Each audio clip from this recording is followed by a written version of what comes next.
انقلابی باغی مارے جاتے ہیں تو 4-6 ہمارے جوان مارے جاتے ہیں اور دونوں طرف شہید لکھا جاتا ہے.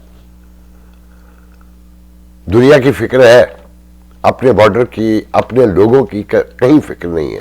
کشمیر کا رونا ہے مگر بلوچستان میں جو ہو رہا ہے اس کا کوئی پوچھنے والا نہیں. وہ وزیر اعظم جو نوش کی پہنچ گیا دباؤ میں اپنے اقتدار کو بچانے کے لیے، اس سے یہ نہیں ہوا کہ تحقیقات کروا لیتا، کیونکہ اس کی اوقات نہیں ہے. یہ جمہوریت ایسی نہیں ہے، کیونکہ جب چوری سے ووٹ چوری کے ذریعے آپ آئیں گے، چاہے وہ کوئی بھی ہو، مل کر بانٹ کر آئیں گے تو کون تحقیقات کروائے گا؟ کل ایک انتہائی سینئر سفارتکار پاکستان کے ایک بہت نامور شخصیت، کاش میں لے سکتا، وہ کہہ رہے تھے کہ ووٹ چوری ایسے تھوڑی ہوتا ہے کہ 70 میں جماعت اسلامی کو گرانے کے لیے جمعیت علماء پاکستان شاہ احمد نورانی کی قیادت میں بنوائی گئی. 93 میں جب نواز شریف کو ہروانا تھا تو نوٹ کیا گیا کہ جماعت اسلامی 15 سیٹوں پر ووٹ ڈفرنس ڈالتی ہے، ڈفرنس پیدا کرتی ہے. تو ظالم و قاضی آ رہا ہے کہ نعرے شروع کروائے گئے، اشتہار چھپوائے گئے اور ایک فرنٹ بنوایا گیا اور 14 سیٹیں جو ہیں پیپلز پارٹی نے جیت لی اور وہ مسلم لیگ کے ہاتھ میں ایک آئی. پھر 2002 میں آپ نے دیکھا قاف لیگ بنوائی گئی، پھر اس کے ساتھ ہی ان کو طاہر القادری کو لایا گیا کہ جمعیت علماء پاکستان کی سنیوں کی ساری قیادت ایک دہشت گردی میں کراچی نیشنل پارک میں اڑا دی گئی تھی، تو طاہر قادری کو سامنے لایا گیا. پھر اب لبیک تک انہوں نے پورا قصہ بتایا کہ کیسے گیم کھیلا جاتا ہے اور ووٹ کیسے تقسیم کیا جاتا ہے. تو اس صورتحال میں بلوچستان میں جو ہوتا رہے گا، یا جب تحریک عدم اعتماد لانی ہوگی یا سینٹ میں ووٹ چھیننا ہوگا، تو انہیں جیسے چاہو یوز کر لو، کیونکہ یہ آتے بھی تو اسی راستے سے ہیں، یہ جمہوریت کے راستے سے تو نہیں آتے. اور نہ جمہوریت کو یہ خود چاہتے ہیں. بلدیاتی نظام میں جو کچھ بھی کیا نواز شریف نے، زرداری نے، یا جو آپ سندھ میں کر رہے ہیں، وہ سب کو نظر آ رہا ہے نا. اور پھر یہ ایم کی ایم جن کے قائد پر کہا جا رہا تھا کہ آج فیصلہ آنا ہے اور بڑی تجزیاتی گفتگو لوگوں کے درمیان کنورسیشن تھی. میرا اپنا خیال تھا کہ 70% وہ بچ جائیں گے، 30% چانسز ان کی سزا کے، مگر کچھ لوگوں کا کہنا نہیں 70% ان کو سزا ہو سکتی ہے.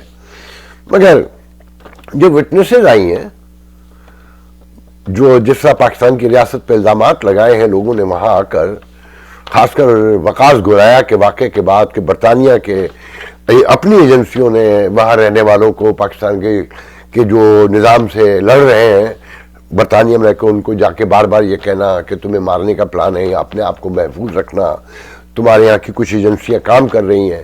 تو وہاں کی عدالتیں کیا فیصلہ کریں گی یہ خود سوچ لیں. میری رائے ہے مے بی ایم رانگ، مگر وقاص گورایا کے کیس کے بعد تو بہت سی چیزیں صاف ہو گئی ہیں نا. اور پھر درجن بھر لوگ ایسے ہیں جن کو وہاں کی ایجنسیاں جا کر بتا رہی ہیں کہ دیکھیں آپ کی جان کو خطرہ ہے، آپ کی ایجنسیوں سے خطرہ ہے، ہم کچھ نہیں کر سکتے، آپ کی حفاظت کر سکتے ہیں صرف، روک نہیں سکتے، انہیں ثبوت نہیں ہے، تو آپ اپنی حفاظت کریں. اندازہ لگائیے کیا ریپوٹیشن کریٹ کر رہے ہیں. اور ہمارا ملک امن و سلامتی کی راہ پہ گامزن ہے.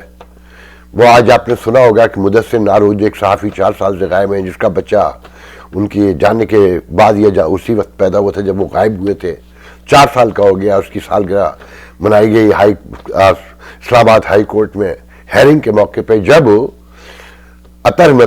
چیف جسٹس اطہر من اللہ نے کہا کہ یہ ریاست کب تک غائب کرتی رہے گی، اس کا کون ذمہ دار ہے، کب تک ایسے چلتا رہے گا، اب انف از انف، اب تحقیقات ہوگی، سامنے لایا جائے گا لوگوں کو.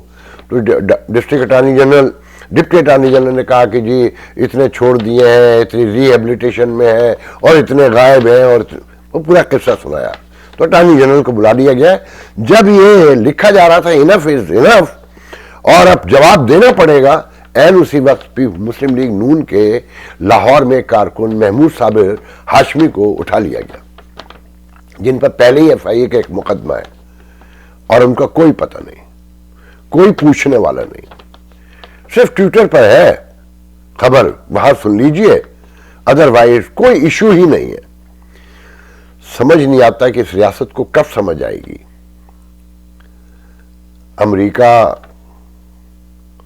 کو دشمن قرار دینے سے یا یورپ کو یا مغرب کو یا کبھی روس کو اور چائنا کو دوست بتا دینے سے مسائل حل نہیں ہوں گے.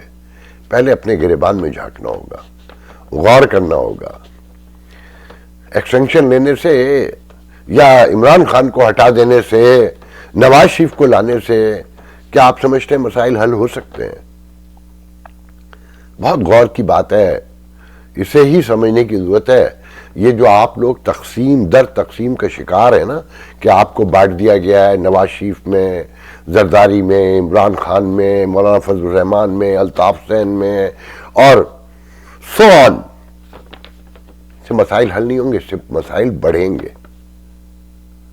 یہ تحریک عدم اعتماد یہ پاکستان کو, ریاست کو, آپ کو, آپ کی خوشحالی کو, ترقی کو دونوں شکل میں, ناکامی کی شکل میں بھی اور کامیابی کی شکل میں بھی نقصان پہنچائے گی. کہ یہ ماحول بنایا جا رہا ہے, میں بار بار کہہ رہا ہوں اور غور کریں پلیز, آپ تو اور لوگ بھی کہہ رہے ہیں کہ آپ کے اندر مایوسی, نفرت, بیزاری, اشتعال پیدا کیا جا رہا ہے اس ڈیموکریسی کے خلاف, جو واقعی جھوٹی ہے. ایسی ڈیموکریسی کا کیا کرنا ہے جس کے نتیجے میں حمدہ شہباز آ جائے یا مریم نواز آ جائیں؟ خاندان در خاندان کب تک چلے گا؟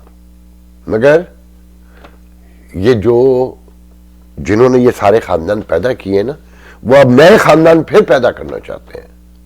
تو آپ لوگ سوچیں, یہ قومی حکومت بنانے کے لیے سارا کھیل کیا جا رہا ہے کہ ایک براڈ حکومت بنائی جائے جو 5-6 سال گھسیٹ لے, پھر دیکھا جائے گا. اچھا ہم لوگ تو اس بنیاد پہ کام کرتے ہیں نا, ہم اپنے ذاتی انڈیویجول لائف میں بھی, کہ آج شام تک معاملہ نپٹا لو, کل کی کل دیکھی جائے گی. مشہور محاورہ ہے ہمارے نا, کل کی کل دیکھی جائے گی. تو ایسے نہیں ختم ہوا اب سب کچھ.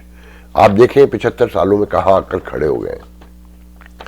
تو میرے ایک دوست کہتے ہیں کہ کچرے, بدبو اور اسٹیبلشمنٹ کے نیچے دبی ہوئی ہے یہ ریاست,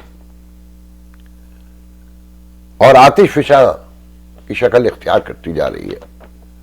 کسی وقت بھی کوئی بڑا حادثہ ہوگا, بھارت کو برا کہہ دینے سے, کشمیر لے لینے سے یا کشمیر دے دینے سے مسائل حل نہیں ہوں گے.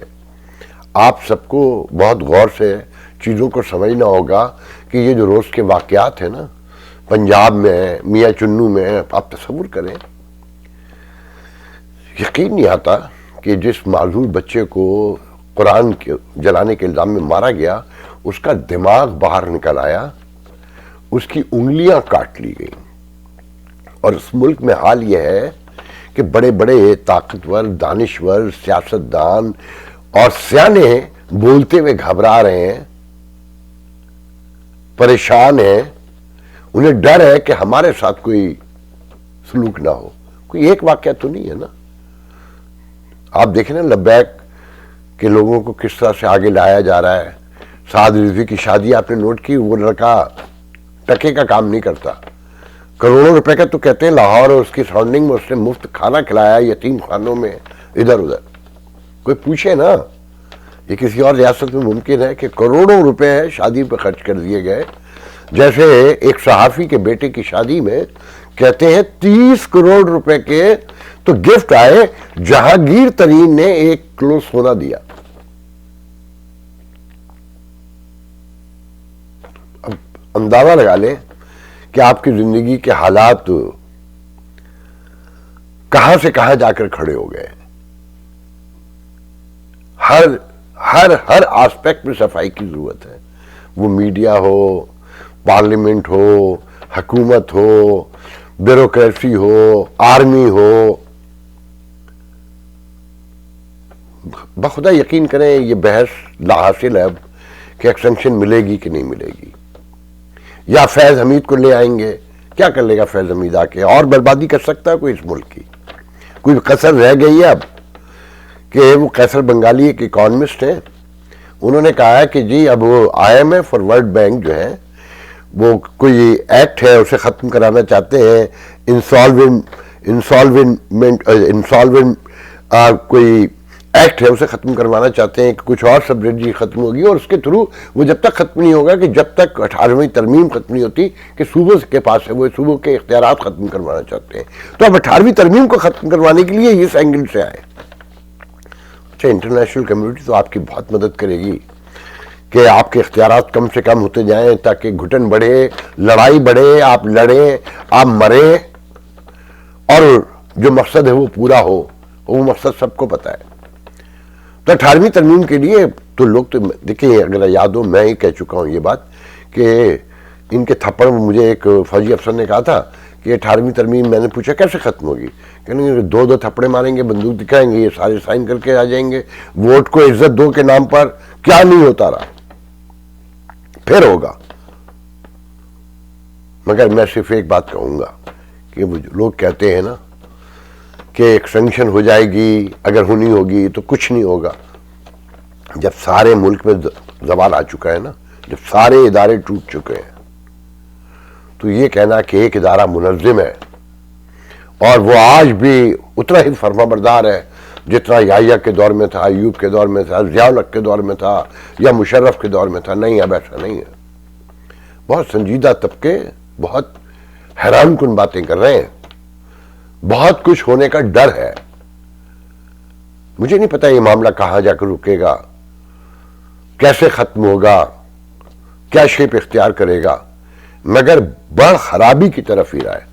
آج کے لیے اتنا بہت ہے، انشاءاللہ کل دوسرے ویڈیو میں گفتگو کریں گے. اللہ حافظ.